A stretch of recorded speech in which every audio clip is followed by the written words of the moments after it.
দেখছি, এমনকি আমাদের কিছু কিছু সামরিক অফিসারও দেখছি যে তাদেরকে সেনা আইনে বিচার করার জন্য। আমি বাংলাদেশ সেনাবাহিনীর যে আমাদের আইন বিভাগ আছে, এটাকে জাজ অ্যাডভোকেট জেনারেল ব্রাঞ্চ আছে বলে, জ্যাক ব্রাঞ্চের সর্বোচ্চ পর্যায়ে যিনি ব্রিগেডিয়ার জেনারেল র্যাঙ্ক। আমি কয়েকজনের সাথে কথা বলেছি যারা জ্যাক ব্রাঞ্চের প্রধান ছিলেন। 4টা আইন তারা করে অপরাধ করেছে যেটা সেনাবাহিনীতে কোনো বিচার করার আইনই নাই। সুতরাং সেনা আইনে তাদের বিচার অন্যভাবে করতে পারে, কিন্তু এই 4টার জন্য করে নেই। 1 নম্বর অপহরণ, সেনাবাহিনীতে অপহরণের কোনো আইন নেই।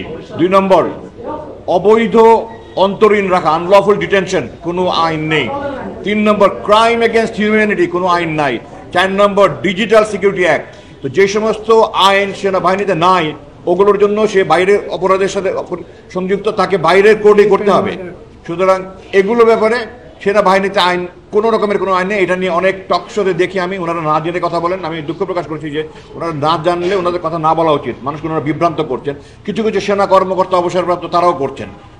আমি স্পষ্ট বলতে চাই, তারা যে সমস্ত অপরাধ করেছেন, যে 4টার কথা বললাম, এগুলো সেনাবাহিনীতে বিচারের কোনো আইন নাই। তাহলে কি তারা মাফ পেয়ে যাবে? না, তারা বেসামরিক আদালতে তাদের বিচার হতে হবে। ধন্যবাদ।